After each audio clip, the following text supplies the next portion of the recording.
I've spent most of my career as an advocate, as a lawyer, really focusing on rights. And I've done that because my life has been profoundly influenced by the evolution of rights. I grew up in the United States. I'm from the United States. I grew up in a community where black children could not attend public schools because of racial segregation and Jim Crow. When I was a little boy, I had to go to the colored school, and there were no high schools for black people in our county when my dad was a teenager. So most of the adults around me didn't have high school degrees, not because they weren't smart, not because they weren't hardworking, but because there were literally no high schools for black people in our community. And then lawyers came into our community and implemented a Supreme Court ruling called Brown versus Board of Education and made the public schools open up their doors to black kids like me. The county was 80% white. If you had a vote in our county, the majority of people would have said, no, we do not want kids like Bryan, Stevenson in our schools. But because these lawyers had the ability to enforce these rights and the rule of law, they had to open up. And those doors opened up. And because of that, I got to go to high school. And then I went to college. And then I went to law school because I wanted to access the power that those lawyers had to create opportunities for other people. And when I came out of law school, the community I was worried about was this growing population of people being sent to our jails and prisons. The United States had been transformed over the last 50 years. We had a prison population less than 300,000 in the 1970s, and by the end of the century, we had 2.3 million people in our jails and prisons. And today, the U.S. has the highest rate of incarceration in the world. At the top of the people we were sending to jails and prisons was this community of people who were sentenced to death. And I wanted to stand next to people who were facing execution because for me, it didn't make sense. There were people literally dying for legal assistance. And I don't believe in the death penalty. I don't think the question we should ask when we talk about capital punishment is whether people deserve to die for the crimes they've committed. I think the threshold question is whether we deserve to kill. And I looked at our system and saw so much inequality. It became clear to me that that was something I should do. And over the last 35 years, I've represented dozens of people, and we've had some success. But about 15 years ago, I began worrying that this commitment to rights was not going to succeed. I don't think we could actually win Brown versus Board of Education in the U.S. today. I think there's been a retreat from enforcing the rule of laws, and you're seeing what I call the politics of fear and anger emerging, not just in America, but all across the globe.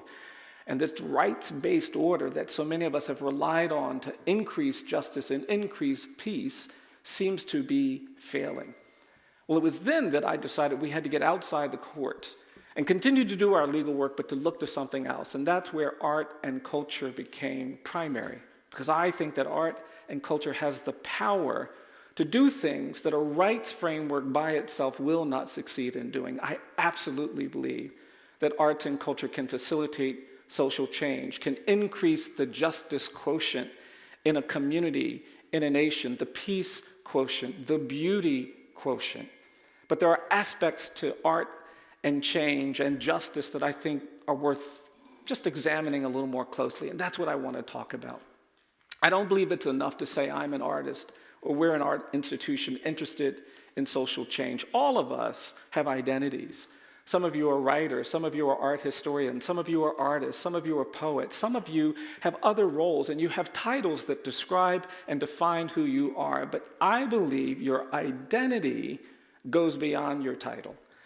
I don't think someone who's a writer is just a writer. I don't think someone who's an artist is just a writer. And the other words that can be used to describe who you are, what you do, how you interact with the world are the words that I'm interested in tonight. Your identity, I believe, matters. Many of us have teachers, but it's the teachers who were compassionate, who were committed, who made us believe we could do things that other people think we couldn't do. Those are the ones that changed our lives.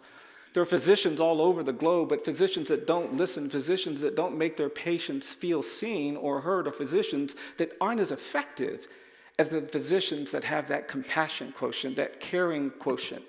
And this identity thing, I believe, is something worth wrestling with. Art institution, artists, people who do culture work need a broader identity than the titles we are given. And I talk about identity a lot because of what I've learned, not just from what I've studied. I tell stories about my grandmother. I grew up in a house and a family where my grandmother was the quintessential African American matriarch. My grandmother was the power in our family. She was the daughter of people who were born enslaved. And the experience of being raised by enslaved people made my grandmother very tactical and very strategic. My grandmother was tough. My grandmother was strong, but my grandmother was kind and she was loving. She had 10 children. My mom was the youngest of her 10 children. And my grandmother was just the force in our family. My grandmother was the end of every argument in our family. She was also the start of a lot of arguments in our family. And my challenge was, because she had 10 kids, I had dozens of cousins that were always competing for her time and attention. And when I was 9 or 10, I went to spend time with my grandmother, and my cousins were running around, and I just sat down, and I looked at my grandmother, and she was staring at me. And I couldn't figure out why she was staring at me. And every time I looked away and I looked back at her, she was still staring. And finally, after a few minutes, my grandmother got up, and she walked across the room, and she grabbed me by the hand, and she said, "Come on, Bryan, you and I are going to have a talk." And she took me out back, and my grandmother said, "I'm going to tell you something, but you can't tell anybody what I tell you." I said, "Okay, Mama."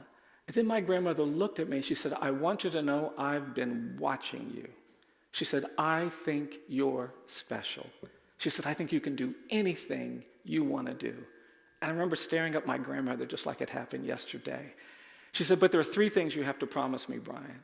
I said, "Okay, Mama." She said, "The first thing I need you to promise me is that you'll always love your mother." She said, "That's my baby girl, and I need to know you're going to take care of her when I'm gone." Well, I adored my mom, so I said, "Yes, Mama, I'll do that." And then she said, "The second thing I need you to promise me is that you'll always do the right thing, even when the right thing is the hard thing." And I thought about it, and I said, "Yes, Mama, I'll do that." And then she said, "The last thing I need you to promise me is that you'll never drink alcohol." Well, I was 10 years old, so I said, "Yes, Mama, I'll do that." I have a brother who's a year older than me and a sister who's a year younger than me. And when we were about 14 or 15, one day, my brother came home and he had this beer bottle he'd gotten somewhere, and he grabbed me and he grabbed my sister and he took us out back. And he had a sip of this beer and he gave some to my sister, and she had a sip of the beer. And they gave it to me, but I hesitated. I said, no, that's okay. I don't think I'm going to do that. And my brother said, "Come on, have some beer. I had some, your sister had some, you have some." I said, no, that's okay. That's all right. He said, "Come on, have some beer." I said, no, that's okay. And then my brother looked at me really hard and he said, "I hope you're not still hung up on that conversation Mama had with you." I said, "What are you talking about?" He says, "Oh, Mama tells all the grandchildren that they're special and makes them..." I was devastated. But I'm going to admit something to you. I'm obviously a lot older. And what I'm going to admit to you is a little embarrassing, but I'm going to admit to you that I've never had a drop of alcohol in my life. And I tell you that not because I think there's something virtuous about that. I tell you that because we can actually create identities. We can create things that have an impact on the people who we create relationships with that maybe everybody won't understand, but can be transformative. Of course, my grandmother would think that all of her grandchildren were special. But my grandfather was in prison during Prohibition. I had uncles who struggled with alcoholism, and there was something about her identity that didn't let me give up on that promise. And I say that because I actually believe that art has the power to be big and bold. We can actually create relationships with individuals and communities that transcend the normal, that transcend the expected. We can transform how people think about what they can do, what should be done. But that's rooted in the identity that we create. I think too many art institutions haven't embraced an identity that looks to increase the justice quotient. We've underestimated our power to say things, to do things, to create things that facilitate the kind of social change. And that's why I believe that identity in this quest for justice and social change, as artists, as art institutions, as people in art and culture, needs to inform how we move forward. Second thing, I believe we have to change narratives. Art is incredibly powerful in changing narratives and causing people to rethink the way beauty is defined, the way power is allocated. That's the beauty and the power of art. We get past some of the intellectual defenses that have been created. We get to the heart of things. And I believe there's an urgent need to change the narratives that are emerging all around the world. This is a really troubling time. troubling time. I think we're seeing the reemergence of what I call the politics of fear and anger. And it worries me because when people allow themselves to be governed by fear and anger, they start tolerating things they should never tolerate. They start accepting things they wouldn't otherwise accept. And fear and anger can cause some horrific abuses of human rights. When you look at human history, some of the most dramatic and most compelling and heartbreaking moments in that history have been shaped by the politics of fear and anger. Here in Europe, millions of people were pulled from their homes during the Holocaust and killed because this narrative of fear and anger was something that people embraced. 30 years ago, a genocide took place in Rwanda because narratives of fear and anger raced through that country. And within a short period of time, neighbors turned on neighbors. Many were killed. In my country, I've seen how these narratives have created deep division, deep conflict, and I believe that art, culture has a critical role to play in changing the narrative. The reason why we stopped doing exclusive legal work is because we believe we needed to change the narrative. In the United States, I don't think we're free. I think we're burdened by a long history of racial inequality that's created pollution in the air. These contaminants are everywhere. And it doesn't matter whether you go to California, the Northwest, the New England, the South, the Midwest, wherever you go in the United States, you're in a space where a long history of racial injustice has created these contaminants, and they're just everywhere. And they create distrust and conflict and division and misunderstanding. And some have argued that at some point these contaminants will just dissipate, but I don't believe that's true. I actually think we have to change the narrative, and I think we need art and cultural institutions to help facilitate this change. We have to end the silence. We're going to have to talk about things that we haven't talked about. In our country, we're going to have to talk about the plight of indigenous peoples. Because there were 5 million people living on the lands we call the United States before Europeans arrived. And by the end of the 1800s, there were fewer than 300,000. They were killed through famine and war and disease. We created a constitution that talked about equality and justice for all, but we didn't apply those concepts to indigenous peoples. We instead created a narrative of racial difference. We said, oh no, those native people, they're savages. They don't get the benefit of our Constitution. And that narrative of racial difference was like an infection, and it spread. And it was that narrative that people in the Americas used to justify 2.5 centuries of slavery. And I think the great evil of American slavery, it wasn't the forced labor, it wasn't the bondage, it wasn't the violence, it wasn't the humiliation. I think the great evil of slavery was the narrative that was created to justify enslavement. Because enslavers didn't want to feel immoral or unjust or unchristian. And they couldn't reckon with the horrible things, pulling mothers away from children, the violence, the bondage, without a narrative to legitimate all of that degradation. And so we created, in our country, this false narrative. We said that black people are not as good as white people. We said that black people are less capable, less worthy, less human, less evolved, less decent. And that narrative gave rise to an ideology of white supremacy. And that ideology then fostered racial hierarchy. And it was so powerful that it beat back the rule of law. We had laws that guaranteed equal protection and the right to vote, but no one was willing to enforce those laws. And for a century, in my country, black people were pulled out of their homes. They were beaten, they were drowned, they were tortured, they were lynched, sometimes on the courthouse lawn. 6 million black people fled the American South, and the demographic geography of America today was shaped by racial terror violence. The black people in Chicago, Cleveland, Detroit, Los Angeles, Oakland, New York, Minneapolis didn't go to these communities as immigrants looking for new economic opportunities. They went to these communities as refugees from terror and violence, and a presumption of dangerousness and guilt was being reinforced each time those lynchings went unaddressed. And we had a heroic civil rights movement in the 1950s and 60s where we tore down the legal architecture of Jim Crow and segregation, but that narrative of racial difference, of racial hierarchy, that presumption of dangerousness and guilt, it persisted. And it wasn't just in America. You see evidence of it in Europe. You see evidence of it all across this globe. And that presumption of dangerousness and guilt is still with us, which is why so many people took to the streets in 2020 after that dramatic and violent display of police brutality. And what bothers me is that if we don't change the narrative, we don't confront a contemporary challenge. I'm old enough to tell you that when you have to constantly navigate these presumptions. I've argued cases at the Supreme Court. I've won cases at the Supreme Court. I did a case where we won a ban on life sentences for children. I was going all around the country representing children who would benefit from this ruling. And I was in a courtroom in the Midwest, and I got there early and was sitting at defense counsel's table, and the judge walked in, saw me sitting there, and he got angry. He said, hey, you get back out there in the hallway. I don't want any defendants sitting in my courtroom without their lawyer. And I stood up and I said, well, I'm sorry, Your Honor, I didn't introduce myself. My name is Bryan Stevenson. I am the lawyer. And the judge started laughing, and the prosecutor started laughing, but it wasn't a contrite laugh. And I stood there, and I remember thinking, you have to laugh. And I finally forced myself to laugh because I didn't want to disadvantage my client, who was more vulnerable than I was. I knew I was going to leave the county, but my client wouldn't, so I laughed. And after the hearing, I remember sitting in my car thinking, wow, here I am, this middle-aged black man in my best suit, won the case at the Supreme Court that we were talking about, and I'm still required to laugh at my own humiliation to do justice for my clients. And what I'm saying is that when you have to navigate these presumptions, it's exhausting.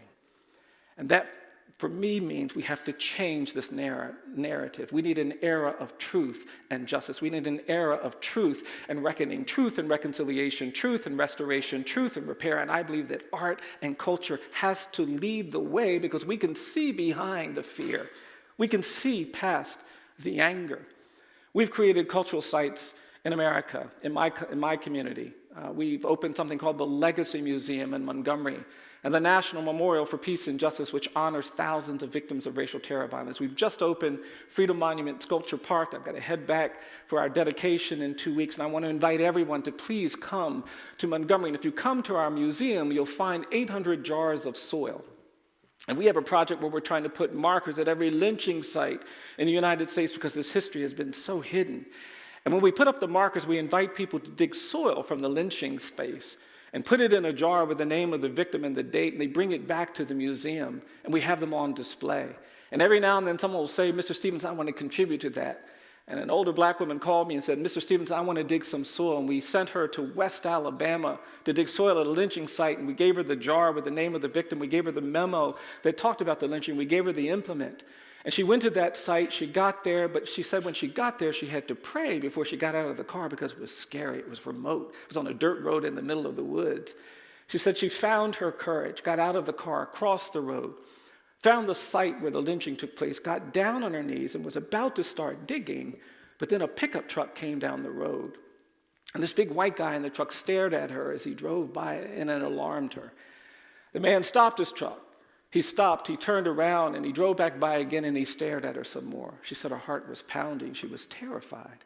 Then the man got out of the truck, and he started walking toward her, and she was really, really nervous.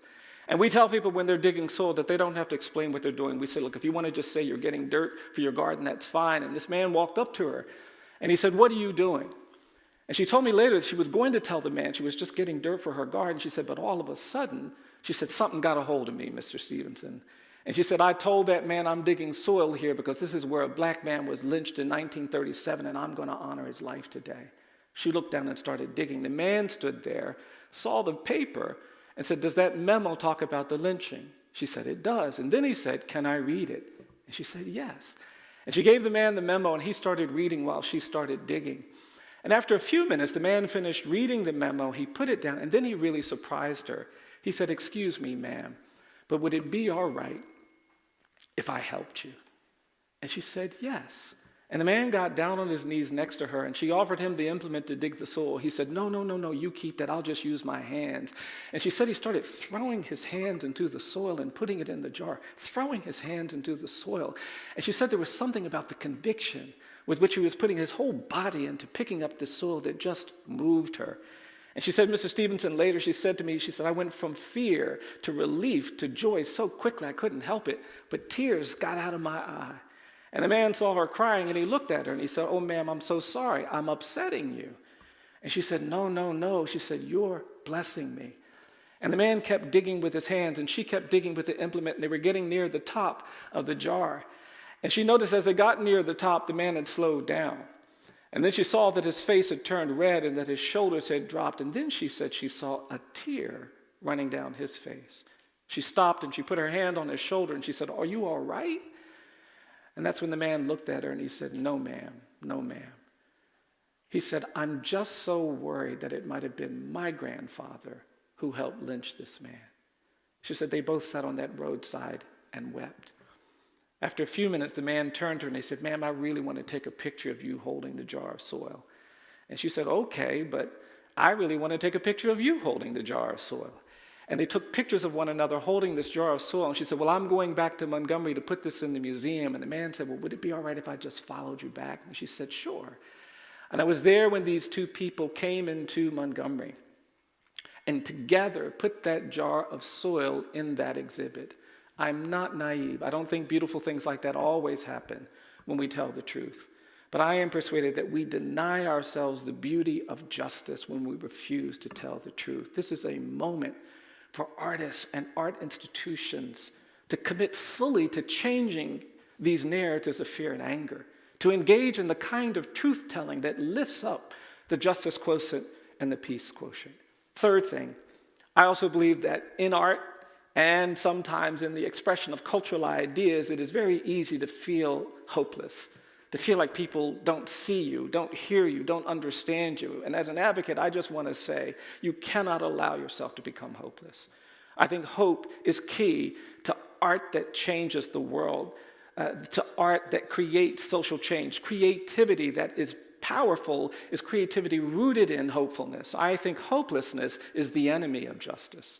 I actually think that injustice prevails where hopelessness persists. And when our artists become hopeless about their capacity to do the things that must be done, when institutions believe that they don't have the power or the capacity to do the kind of work that must be done, we become vulnerable to the prevalence of these ideas. Hope is our superpower. Hope is the thing that will make some of us stand up when people say sit down. It's the thing that will make some of us speak when the others say be quiet. Hope is key. Our identity is essential. Narrative change is essential. Hope is essential. Fourth and finally, I think we cannot be effective if we're unwilling to do things that are uncomfortable. I debated on telling you this, but I'm going to tell you, I came to Venice for the first time just 2 years ago. And because I grew up in a racially segregated community and started my education in schools where I knew that we were not welcome, I knew that I was representing not just myself, but a whole community, even generations of people who had been excluded. I never felt myself as a student. When you are disfavored, when you're marginalized, when you're the object of so much bigotry, it's very hard to be your true self in these spaces. You have to navigate. And that's the way I feel like I went through school. College was similar. I got better at it. I got more comfortable with it. Law school was the same. But you still feel like you're never your true self. And now I'm much, much older, been doing this work for a long time, and I've gotten so comfortable going into courtrooms. I've gotten so comfortable advocating. I've gotten so comfortable being in all kinds of spaces, but there's a part of my mind that knows that it's still not entirely possible to be my true self. And when I came to Venice, I thought this was an extension of not performance per se, but of just experiencing this other world. I loved art. I loved being here. I loved the beauty. This is an incredible city. But I was just still in that mode. And I went to the Biennale, and I went to the US Pavilion, and I saw the works of Simone Lee, and I began to really get moved by what I saw. There were many other artists who had done things. And then I went to the other section, and that's where I encountered her iconic piece, Brick House. And I was walking the streets of Venice, a place I never thought I would be. I was surrounded by people who were so steeped in art and culture, people I'd never thought I'd be next to. And then I walked into that space and I saw that incredible, big, bold, black sculpture that represented so much power, so much grace, so much love. And in an instant, when I saw her sculpture, I immediately thought of my grandmother. And my instinct was to run to the sculpture and wrap my arms around it. And I didn't even know I'd been looking for my grandmother until I saw that sculpture. But I realized there she was. And I felt something that I hadn't felt before, which was that in this space, with my grandmother, that true self had connected to all of these other things. And that is the power of art. There's so many people in our society who've been marginalized, neglected, forgotten, made invisible. And to the extent we have the power to make people feel seen and heard, we should not abuse that power, not waste that power. I believe really simple things. I believe that each of us is more than the worst thing we've ever done. I think if someone tells a lie, they're not just a liar. I think if someone takes something, they're not just a thief. I think even if you kill someone, you're not just a killer. If you have a history of colonialism and degradation and abuse, you can be more than that history. I do not believe we should be defined by the worst things we are. The second thing I believe is that the opposite of poverty is not wealth. I think sometimes we talk too much about money. I am persuaded that the opposite of poverty is justice. And lastly, I believe that the greatest art institutions are the art and art institutions that increase the justice quotient, that bring beauty in places that have been denied the opportunity for beauty. And that's what excites me about this time together. And I'm so grateful to be invited in a space like this, to meet people like you. I want to again invite all of you to come and be with us in Montgomery. I'll end with this. I was giving a talk in a church, and an older black man came into the church, and he was staring at me the whole time I was speaking. I couldn't figure out why he was looking at me so angrily. I got through my speech, but afterward, this older man came up to me in his wheelchair, and he said, "Do you know what you're doing?" And I just stood there. And then he asked me again, he said, "Do you know what you're doing?" And I mumbled something. And then he asked me one last time, he said, "Do you know what you're doing?" And that's when he looked at me and he said, "You're beating the drum for justice. You keep beating the drum for justice." And I was so moved. I was also really relieved because I just didn't know what he was about to do. Then he grabbed me by my jacket and he pulled me into his wheelchair. He said, come here, I'm going to show you something." And this older man turned his head. He said, "You see this cut behind my right ear?" He said, "I got that cut in Greene County, Alabama, 1963, trying to register people to vote." He turned his head. He said, "You see this scar over here? I got that scar in Greene County, Philadelphia, Mississippi, 1964, trying to register people to vote." He leaned forward. He said, "You see this dark spot?" He said, "That's my bruise. Got my bruise in Birmingham, 1965. Then he looked at me. He said, "I'm going to tell you something, young man." He said, "People look at me. They think I'm some old man sitting in a wheelchair covered with cuts and bruises and scars." He said, "But I want you to know something." He said, "These are not my cuts. These are not my bruises. These are not my scars." He said, "These are my medals of honor."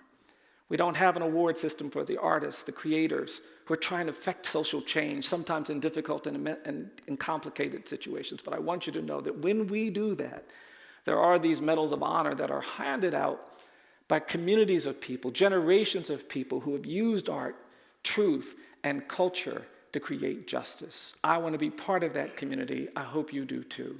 Thank you all very, very much.